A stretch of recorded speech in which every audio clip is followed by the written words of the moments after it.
بسم اللہ الرحمن الرحیم۔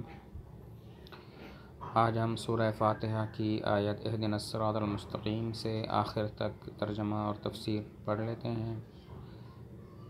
بسم اللہ الرحمن الرحیم۔ اہدنا الصراط المستقیم، ہمیں ہدایت دے سیدھے راستے کی۔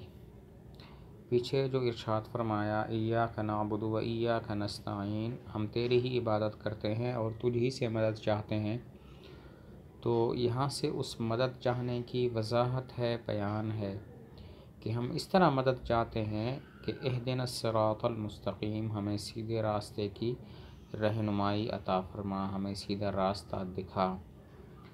تو اب یہاں پر سوال یہ ہوتا ہے کہ مسلمان تو پہلے سے ہدایت یافتہ ہوتا ہے، پھر وہ یہ دعا کیسے مانگ سکتا ہے اہدنا الصراط المستقیم کہ ہمیں سیدھے راستے کی ہدایت دے؟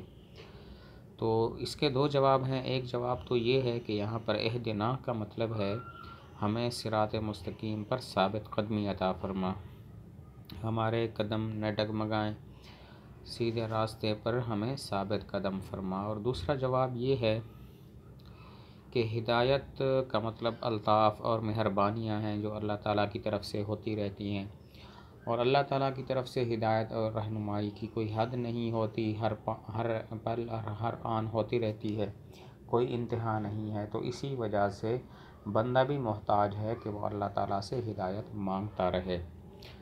تو اس لحاظ سے کہ ہدایت کی کوئی حد نہیں ہے، کوئی انتہا نہیں ہے، یہ دعا کی گئی اہدنا الصراط المستقیم۔ باقی صراط مستقیم سے مراد کیا ہے؟ بعض مفسرین فرماتے ہیں کہ اس سے مراد ہے ہر طریق حق، ہر حق راستہ۔ بعض فرماتے ہیں کہ اس سے مراد ہے خاص کر ملت اسلام، اسلام کا راستہ، اسلام کی ملت، اسلام کا مذہب۔ اور بعض مفسرین فرماتے ہیں کہ صراط مستقیم سے مراد ہے حضور صلی اللہ علیہ وسلم اور حضرت ابو بکر، حضرت عمر رضی اللہ تعالی عنہما کا راستہ۔ ایک حدیث میں ارشاد ہے علیکم بسنتی و سنت الخلفاء الراشدین، تم پر لازم ہے میری سنت اور خلفاء راشدین کی سنت۔ تو ایک قول ہوا ہر طریق حق، دوسرا قول ہوا خاص کر ملت اسلام، اور تیسرا قول صراط مستقیم کے بارے میں کہ خود حضور صلی اللہ علیہ وسلم، حضرت ابو بکر، حضرت عمر رضی اللہ تعالی عنہما کا راستہ۔ صراط الذین انعمت علیہم، ان لوگوں کا راستہ جن پر تو نے انعام کیا، غیر المغضوب علیہم ولا الضالین، نہ کہ ان لوگوں کا کہ جن پر غضب کیا گیا اور نہ وہ کہ جو گمراہ ہیں۔ پیچھے فرمایا اہدنا الصراط المستقیم، ہمیں سیدھے راستے کی ہدایت دے۔ اسی کی وضاحت کہ وہ سیدھا راستہ کن لوگوں کا ہے؟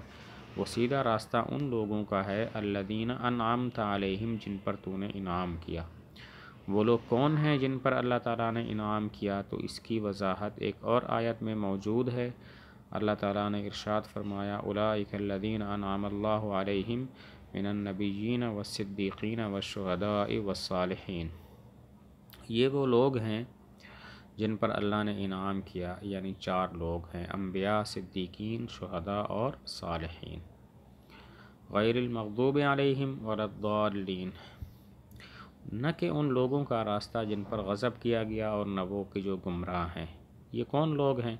بعض مفسرین فرماتے ہیں مغضوب علیہم سے مراد یہود، الضالین سے مراد ہیں نصارہ، کیونکہ قرآن مجید میں یہود کے بارے میں غضب کا لفظ استعمال ہوا، نصارہ کے بارے میں ضالین، ضلال کا لفظ استعمال ہوا۔ اور بعض مفسرین فرماتے ہیں کہ اس سے مراد سارے کفار اور مبتدعین ہیں، سارے کفار اور اہل بدعت ہیں۔ اسی طرح جو بھی اللہ کے راستے سے بھٹکا ہوا ہو وہ سب اس کے اندر داخل ہیں، کیونکہ جو آدمی کسی کو ناحق جان سے مار ڈالتا ہے اس کے بارے میں اللہ تعالیٰ نے غضب کا لفظ استعمال فرمایا، وغضب اللہ علیہ۔ اسی طرح جو بدعتی ہیں ان کے بارے میں اللہ نے ضلال کا لفظ استعمال فرمایا، الذین ضل سعیہم فی الحیاۃ الدنیا، جن کی کوشش خراب ہو گئی، گمراہ ہو گئی اپنی دنیا کی زندگی میں۔